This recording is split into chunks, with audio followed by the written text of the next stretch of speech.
All right, friends, I just found the answer to a mystery that has long plagued my mind. Have you ever noticed when you go, and I think this is all around the entire country, but it's certainly in around most of the cities that I've seen, they'll have the revolving doors, and then next to the revolving doors are like regular doors. That always struck me as odd. I didn't understand why they would do that. Why would you have both kinds of doors? There is actually a reason to it, and it is actually tied to one of the great American tragedies. So, November 28th, 1942. The place, Coconut Grove Supper Club, all right, Boston, Massachusetts. It was a upper class dinner club, dinner club, a bar, but also, nice food. This is back in the 40s. Things were different then. Commonly just called the Grove. It was a very popular attraction in Boston.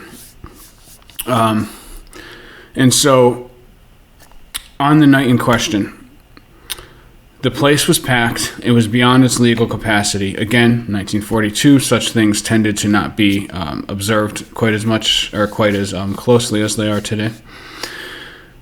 So there was a bar in the bottom of the establishment.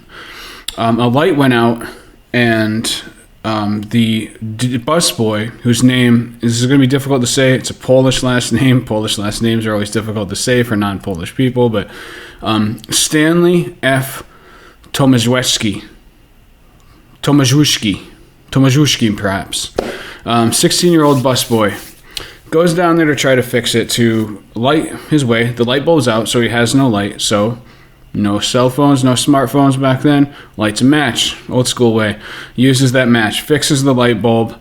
I've not been able to find out if there's any point where he actually said exactly what he did with the match, but the fire has been tied to that. I suspect, piecing together what I've seen in the newspaper stories, that he blew it out and threw it down, and it was not yet cool enough to be flicking on the floor. And another thing, it's been noted that in the Coconut Grove Supper Club, I guess the whole place was filled with wicker furniture and fake trees, and it was packed with what eventually essentially became kindling for the horrible event that followed. So the match sets off a fire, sets the whole place ablaze. The busboy, Tomaszewski, he got a lot of people out, and he was also later charged, but he was let off free. Everybody said he was a good kid, a smart kid, just made one stupid and tragic and terrible mistake. But to some level of redemption, he also got quite a few people out. But obviously it wasn't everybody in the place. I believe it was 1,000 people were in this place total.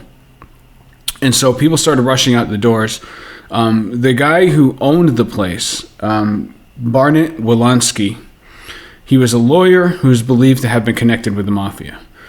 He did get in trouble. His mafia connections weren't enough to save him, because he had several of the exits blocked.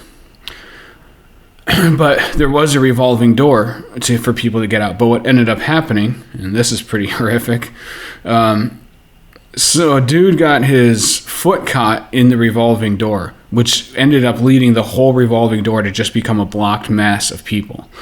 And so it ended up almost 500 people died that night. The deadliest nightclub fire is what I read. The deadliest nightclub fire in American history. And so it led to several changes in building codes and safety requirements. One of the requirements resulted from that poor guy who got his foot stuck in the revolving door. They said, to prevent that from ever happening before, from now on, it is required that there are regular doors next to any revolving door. It's for times of emergency. And that's why. That's why when we see revolving doors, there's regular doors next to them. When I first saw it, I thought maybe it was some kind of aesthetic thing. I thought maybe the regular door aesthetically balanced it out or something. I couldn't figure it out, but it's not. It's actually a safety precaution that is required. I unfortunately did not see if it's nationwide, but it's at least close to nationwide. It made a lot of people realize the potential dangers of revolving doors. And so that's why. That's all I wanted to share. I found that interesting. Terrible, sad story. But it does also answer something that has plagued my curiosity for quite some time. So, thank you, friends. I hope you're having terrific days, and I will talk to you again soon.